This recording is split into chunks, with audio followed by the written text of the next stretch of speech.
Welcome to Faith Nation. I'm John Jessup. Well, a deadline has been set. The head of the Senate Judiciary Committee says if Judge Brett Kavanaugh's accuser doesn't come forward to testify at Monday's hearing, they'll move ahead with a vote. CBN Capitol Hill correspondent Abigail Robertson reports on the continuing controversy. Republicans delayed a committee vote on Judge Kavanaugh this week to take Dr. Christine Blasey Ford up on her offer to share her allegations against the nominee. Then late Tuesday, she changed her tune, saying she doesn't want to appear until the FBI looks into her claims. If she is not going to be part of the hearing, that would be a very interesting and unfortunate turn of events. Democrats have also pushed for an FBI investigation. I came here because of how Anita Hill was handled, and the one thing I do know is that committee members need to have the facts. That's why they're asking for an FBI background investigation, and I believe that that would produce a much better hearing. But Grassley says the FBI investigation is closed, and the president agrees. I don't think the FBI really should be involved because they don't want to be involved. They say this is not really their thing. But I think politically speaking, the senators will do a very good job. Trump tweeted the Supreme Court is one of the main reasons he got elected, and he hopes Republicans are watching the Democrats' playbook. Meanwhile, Judge Kavanaugh is ready to share his story on Monday, but Dr. Ford has not agreed to either a private or public hearing with the committee. The committee also reached out to the third person Ford claimed was in the room with them, Mark Judge. Judge refused to appear, saying in a statement he has no memory of the alleged incident and never saw Brett act in the manner Dr. Ford describes. Evangelist Franklin Graham told CBN News he thinks this allegation is a tactic to keep conservatives off the bench and that we shouldn't hold people accountable for something they did as a teenager. This is just an attempt to smear him. They couldn't find anything else in his record. And so this is just an attempt to smear him and to smear his name and put a black dot on it. And I hope the Senate is smarter than this, and they're not going to let this stop the process from moving forward and confirming this man. Grassley's office says the invitation for Dr. Ford to testify on Monday still stands, and that nothing the FBI does would have any bearing on what she tells the committee, adding there is no reason for any further delay. Reporting from Washington, Abigail Robertson, CBN News. Well, you may remember the name Manny Miranda from Judge Brett Kavanaugh's confirmation hearings. He's a former co-worker of the nominee. Earlier today, he sat down with Abigail Robertson to give his take on the allegations against the judge. It is clear to me that they wanted to build up a foundation strategically to make Brett Kavanaugh look as if he had something to hide, as if he wasn't credible, to go after his honesty. And we now know why they were doing that, in my view, because they knew full well that this allegation of sexual assault would be coming up. I know that we're supposed to be sensitive to these sorts of charges, and I feel that I am sensitive, but I uniquely have a right to say that this is part of their playbook. And I know that because they keep telling us that I read their playbook. And this is what they do. They keep files on nominees who are nominated and confirmed to the appellate court who are young, and they slowly build a case in preparation for the moment that those nominees, those appellate judges, get a little bit older and get nominated to the Supreme Court. And that's what I believe they have done here. So is that why you think Senator Dianne Feinstein did not bring this up until just a week ago? They obviously, it's been clear to the American people that the Democrat strategy has been to delay this. And she knew that bringing this up at the 11th hour would cause the delay that it has caused. And they also knew that to set up as advocates, because basically they're just advocates for their causes, to set this whole thing up, they had to lay a foundation of attacking Brett Kavanaugh's credibility, because they knew that at the end, his credibility would be at stake, as it is now in dealing with a sexual assault allegation. Do you think this will have a negative effect on encouraging people to accept nominations in the future? Well, I know that a lot of people who could be nominees don't want to go through this process. I know of a nominee who had a fatal result because his wife just couldn't take it because of the pummeling that that particular nominee got. Nominees go through a great deal of pain, a lot of suffering. They get calls. They have to change their telephone numbers at home. They have to make sure that their address isn't available online.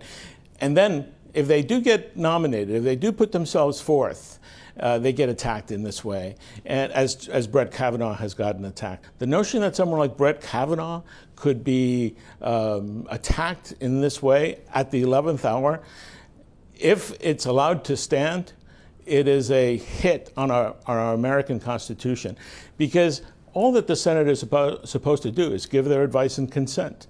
They're not supposed to have the opportunity to malign a public servant and a sitting judge. I know that it has, all the obstruction of the past 10, 15 years has had a negative effect. I know of men and women who will not put themselves forth for public service. It already has had that effect. And if this happens, if Brett Kavanaugh is derailed by this, in my view, planted allegation, untruthful allegation, we will see a diminishment in the caliber of the men and women who serve certainly in our federal judiciary, if not public life as a whole. Thanks, Abby, for that. Democratic women voters could play a big part in voter turnout come November. A new Politico Morning Consult poll finds 71% of female Democrats are very motivated to vote in this year's midterm election. 63% of male Democrats feel the same. Now, the poll finds Republican voters to be relatively equal when it comes to voter enthusiasm. 69% of Republican women and 68% of Republican men say they feel very motivated as well.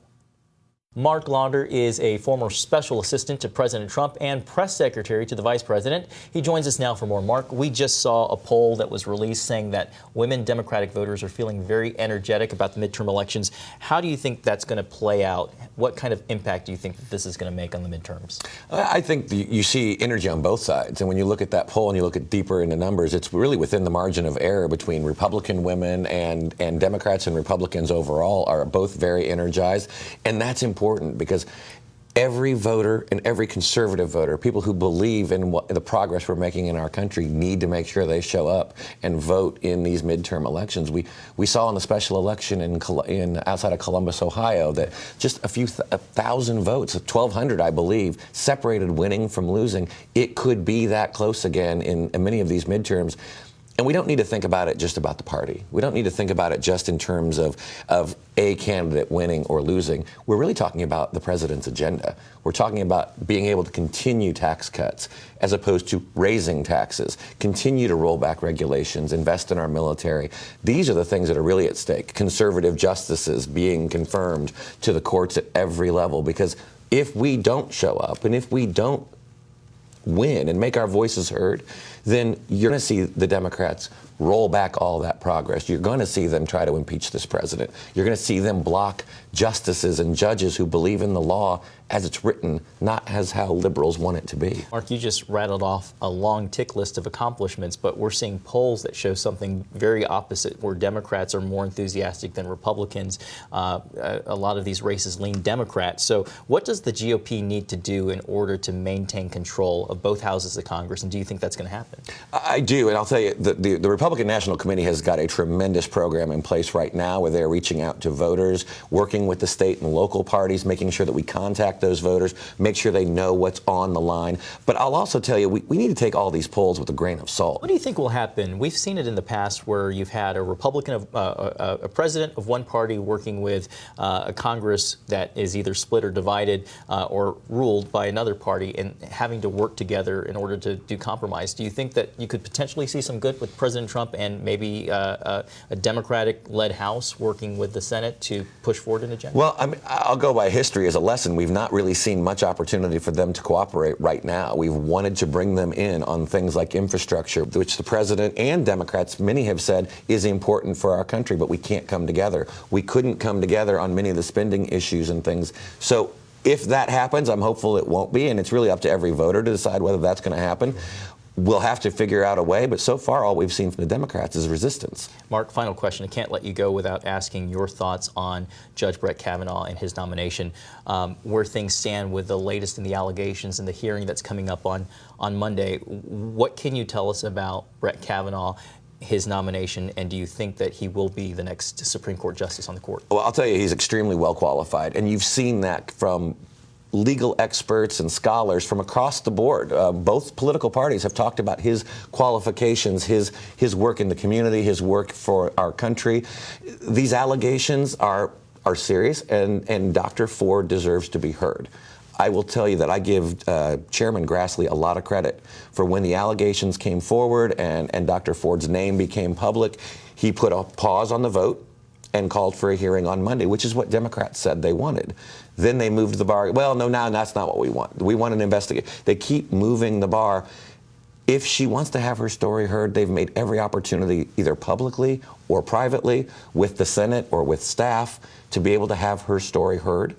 And whether she takes that or not is going to be obviously entirely up to her. But I'm confident that once this is out, Judge Kavanaugh has denied it. Two people who have been named by Dr. Ford as being involved have also denied it. That we'll hear both sides, and the Senate will go ahead and vote. And I'm confident that Justice Kavanaugh will take the bench here in the next month. Mark Lauder, thank you for your time. Welcome Thank back you. anytime. Good to see you. Yeah, good to see you. President Trump has launched his newest attack on Attorney General Jeff Sessions. The president told Hill.tv, quote, "I don't have an attorney general. It's very sad."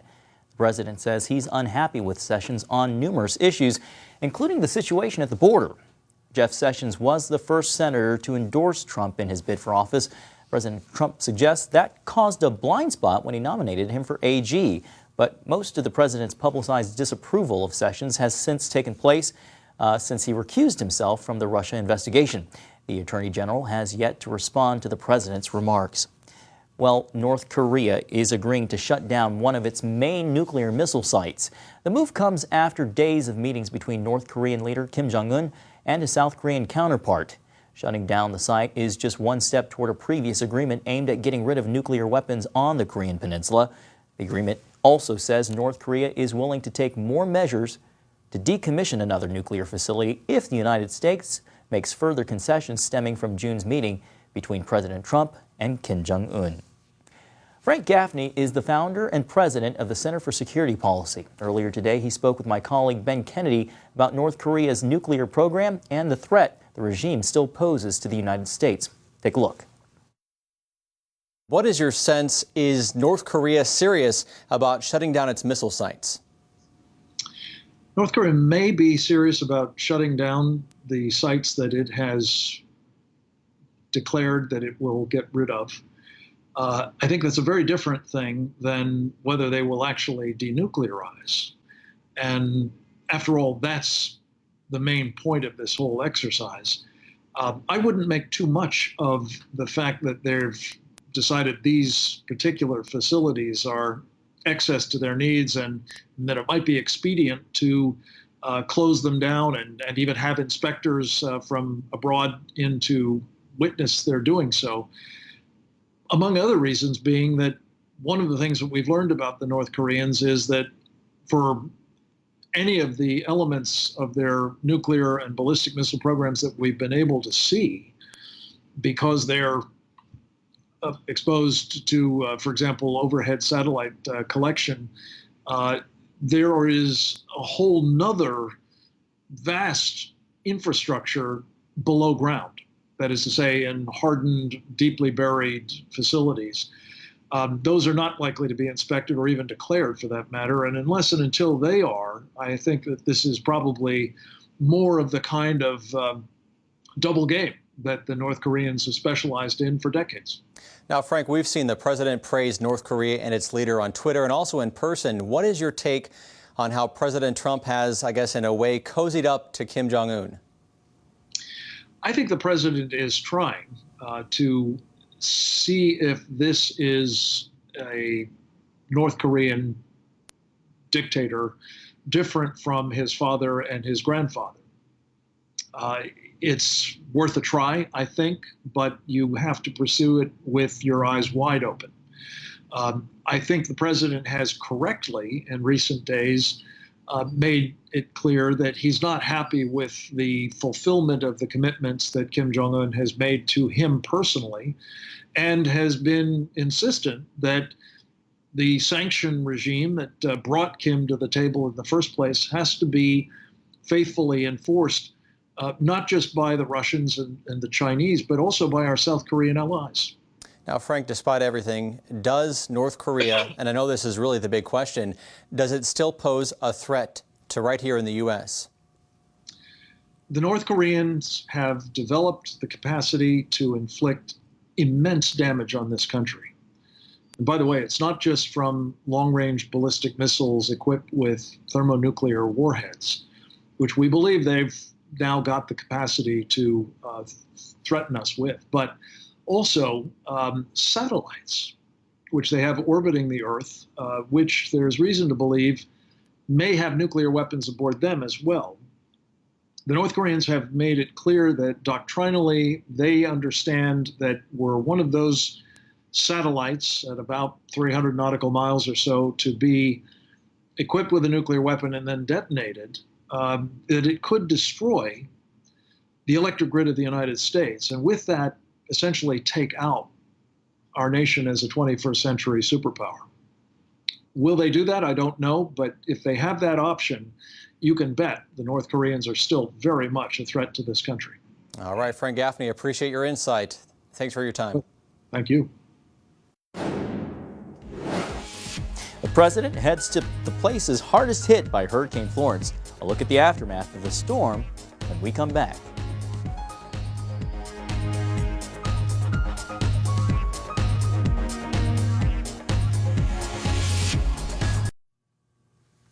Welcome back. President Trump made his way to the Carolinas today to see firsthand the damage done by Hurricane Florence. The storm made landfall on the North Carolina coast last Friday morning, bringing with it devastating rainfall totals.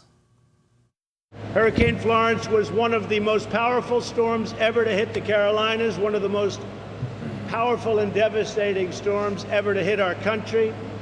To the families who have lost loved ones, America grieves with you. The commander-in-chief received a recovery briefing at a Marine Corps air station before touring New Bern, one of North Carolina's hardest hit areas, and then heading to South Carolina. President Trump also took time to thank FEMA and the military for their hard work keeping people safe. Well, Eric Rosales joins me now. Eric was there for pretty much the better part of a week before the storm, reporting on the storm and its aftermath. What was the experience like for you? Well, I tell you what, we actually rode out the storm just inland just a bit, and then we came in as the storm was just making landfall. It made landfall at about 7 o'clock in the morning on Friday, and then we ended up making our way over into Wilmington area. And I tell you what, it's Wilmington that was really hit hard. That was the eye of the storm. They had substantial flooding. They have about 7 or 8 rivers that are there, and the main river there is the Cape Fear River, and that one just flooded the downtown area, homes, businesses, things like that. But I tell you what, out of it all, you can tell that Jesus was there. And I say that because I kind of get a little bit of emotion to it, because the hands and feet of Jesus were there. People were helping each other. We ran into so many stories of just 2 guys from Tennessee. They ended up not knowing a soul there in North Carolina. They left their jobs in Tennessee. They owned their own businesses. They had little Bobcat tractors. They hooked them up. They drove all the way from Tennessee over to North Carolina, and they were clearing out the streets there in Wilmington of trees with chainsaws. Nobody told them to do that. But they said that that's just what they needed to do, and they were Christian, they were believers. They said, yes, that is what God wants us to do, is to help each other. Eric, now you and your photojournalist, Mario Gonzalez, did great work. We really appreciated your reporting while you were down there. But you also became part of the story because you got trapped. Yes, we did. For several days. In Wilmington, we got trapped. We were cut off. All the bridges, all the main roads were all cut off. Highway 40 literally looked like a river, and that's one of the main highways to the west out to Charlotte. Are these actual shots? These from are actual Mario? shots. That is actual shots from Mario there. As you can see, look at the size of these trees. That's you. That's me. That's the And root you're system. you're a I'm pretty about tall guy. 6'2" right there, and but yet that root system, and people were out there. That's our hotel. That's how close the water came. name. It actually did come up. Those are the guys from Tennessee there who are willing to help out and just. And that's one of the main drags right there. That's how people were getting around because that's a street. That's a street. That is actually a street. And this is Highway 40 there. If you take a look at that, the road is just eroding away. That's the westbound. That's the only way to get to and from Wilmington over to Charlotte area. We only have about a minute left, and I really want to ask you this because I know that you covered Hurricane Harvey, you covered Hurricane Maria. I want to know how this particular storm differed from the previous storms that you covered. Devastation all aboard, all around, but how was this different? Devastation all aboard. It was. We personally thought that it was more than a Category 1. We thought that it was more. We felt winds more than 100 miles an hour. That is more Category 2.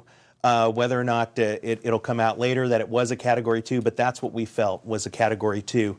Once we got into the town itself, we were amazed at the number of people just helping each other. I mean, North Carolinians, they help one another, but when you have strangers just helping each other, strangers, helping ladies get out of the house, carrying them into their cars so that they can be rescued, it was amazing to see, and just the number of people that were there willing to not let the city just sit there. And that's what was different from Puerto Rico or anything like that. Nothing against Puerto Rico, but this whole town was just in it to clean it up and to get life back to normal again. They wanted to be able to go back to any sense of normalcy. It's amazing to see how these storms can bring people together. So much suffering, but bringing people together. Most definitely. We really appreciate you and the work that Mario did, fresh back from your trip. Welcome back. We're thankful to be back. All right. Well, when we come back, we'll take a look at how Operation Blessing is helping those who saw record rainfall from Hurricane Florence.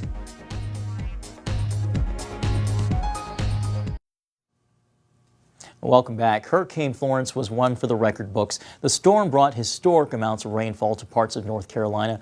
Over 1 million people in that state lost power.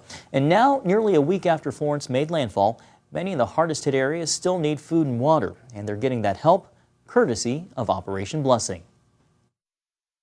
After routing around closed highways and making it through flooded streets, the Operation Blessing team set up to serve meals to families in need in Lumberton, North Carolina.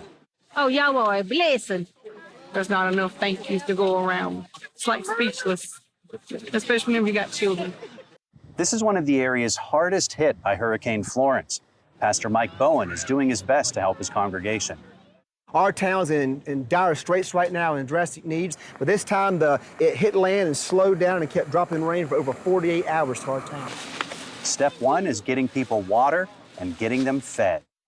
It was really a blessing that y'all came in and helped us a lot.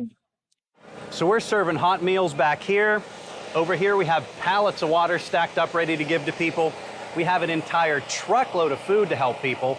And pretty soon, we're really going to help them start the cleanup process. We've got a trailer filled with demolition and cleanup equipment. We're taking people's names, getting their requests, and pretty soon, we're really going to help them get back on their feet. In the weeks ahead, once the floodwaters subside, Operation Blessing will be saving people's homes. Right now, people are just grateful for a hot meal. It's a blessing, really. And I just want to thank them so much because without them, who knows what we would be doing and where we would get it from. Pastor Bowen said he deeply appreciates those who support the work of Operation Blessing for helping the community and the members of the church in Lumberton. I want to say thank y'all again for giving to our church. The Bible says you're storing up treasure in heaven by doing this. Thank y'all. So good to see people helping others. That's going to do it for today's Faith Nation. Hope to see you again tomorrow.